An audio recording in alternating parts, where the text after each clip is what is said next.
Hello everyone, সবাই কেমন আছেন? আপনাদের জন্য নিয়ে আসলাম নতুন একটা ভিডিও। অনেকদিন পরে ভিডিও দিচ্ছি। আশা করি সবাই পাশে থাকবেন।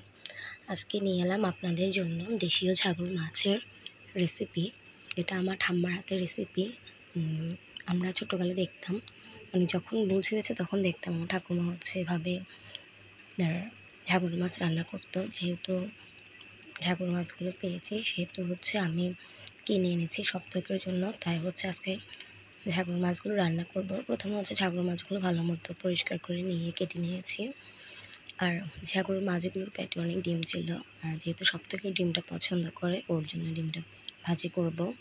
প্রথমে হচ্ছে মাছটা কেটে নিয়ে ভালো মতো ধুয়ে ঘষে নিয়েছি, তারপর হলুদ লবণ দিয়ে মেখে নিয়েছি।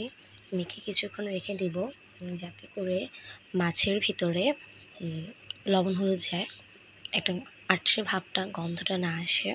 তারপর হচ্ছে ভালো মতন মেখে কিছুক্ষণের জন্য একেবারে ভালো মতো রেখে দেব। তারপর হচ্ছে এর সাথে হচ্ছে যা উপকরণগুলো আছে আমি আস্তে আস্তে কেটে নেব আর কি।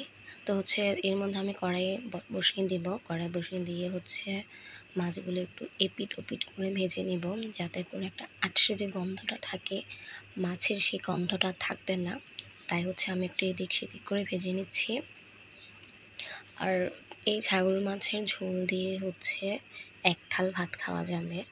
তারপরে হচ্ছে আমি আলু কেটে নিয়েছি গোট গোট করে। আলুগুলো হলুদ লবণ দিয়ে ভেজে নিচ্ছি। আলুটা বেশি ভাজবো না, জাস্ট একটু এপিট ওপিট করে ভেজে নেব, যেহেতু সিদ্ধ করার সময় হচ্ছে আলুটা সিদ্ধ হয়ে যাবে, তাই বেশি ভাজবো না। তারপর এর মধ্যে হচ্ছে আমি যে উপকরণগুলো লাগবে পেঁয়াজ রসুন আদা সব আগে কেটে রেখেছি। দেন এখন হচ্ছে আমি সব দিয়ে দিব। তো হচ্ছে এর মধ্যে আমি তেজপাতা দিয়ে দিচ্ছি, গরম মশলা তেজপাতা যা আছে জিরা সব কিছু দিয়ে আমি ভালো মতো করে কষিয়ে নেব। তারপরে হচ্ছে আদা রসুন পেঁয়াজ বাটা দিয়ে দিয়েছি। এটা একটা মাংস ফ্লেভারের মতো আসবে, কিন্তু খেতে অনেক মজা, ঝোলটা অনেক অনেক পাতলা। আর এই মাছটার ভিতরে হচ্ছে আপনার ধনিয়া গুঁড়া জিরা গুঁড়োটা দিবেন, যাতে করে মানে একটা সুন্দর একটা ফ্লেভার আসে খাওয়ার সময়। তারপর হচ্ছে আমি ভালো মতো কষিয়ে নিচ্ছি।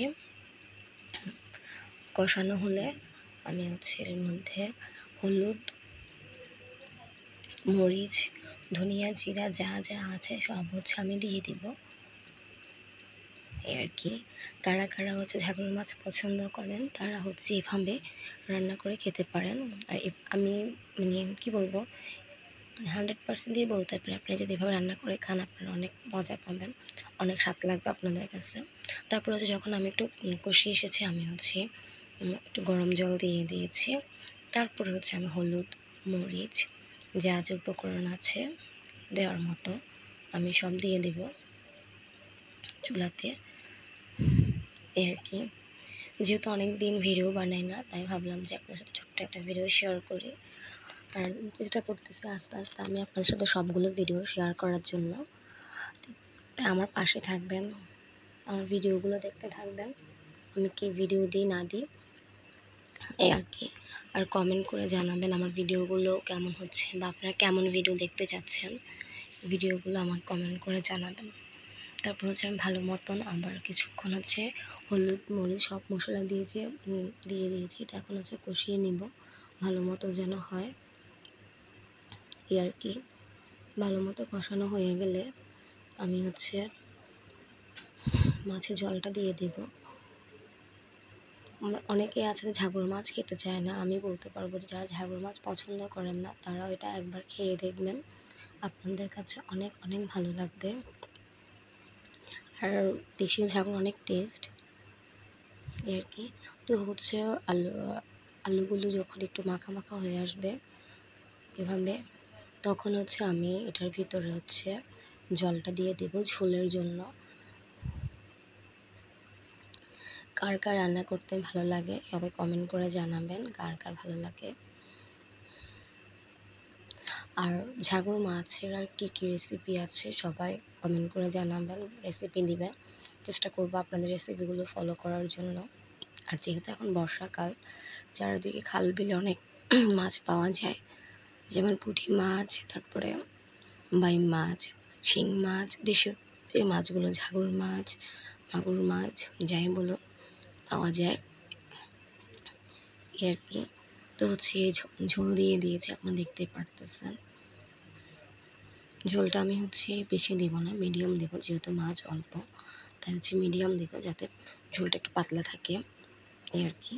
তো হচ্ছে আমি পরিমাণ মতো লবণটা দিয়ে দিয়েছি, লবণটা আমি একটু ঝোল হওয়ার পরেই দিয়েছি যাতে করে বোঝা যায় এই আর কি। তো হচ্ছে আমি ঝোলটা উতরাতে উতরাতে হচ্ছে আমি মাছটা দিয়ে দিব। ঝোলটা যেহেতু উতরে আসছে মাছটা আমি এখন দিয়ে দিচ্ছি, আপনারা দেখতেই পারতেছেন মাছটা কালারটা কেমন হয়েছে বা কেমন লাগছে কমেন্ট করে জানাবেন। আর হচ্ছে এভাবে একবার রান্না করে খেয়ে দেখবেন, সত্যি বলছি অনেক মজা, অনেক স্বাদ হয়। আর এটা হচ্ছে আমার ঠাকুমার রেসিপি। তো হচ্ছে সর্বশেষ হচ্ছে আমি গরম মশলা থেতো করে দিয়ে দেব। গরম মশলা দিলে একটা অন্যরকম টেস্ট হয়। আর যদি ধনিয়া পাতা থাকে আপনারা তাও দিতে পারেন, তাও অনেক স্বাদ হবে। তো আজ এই পর্যন্ত, সবাই ভালো থাকবেন, সুস্থ থাকবেন।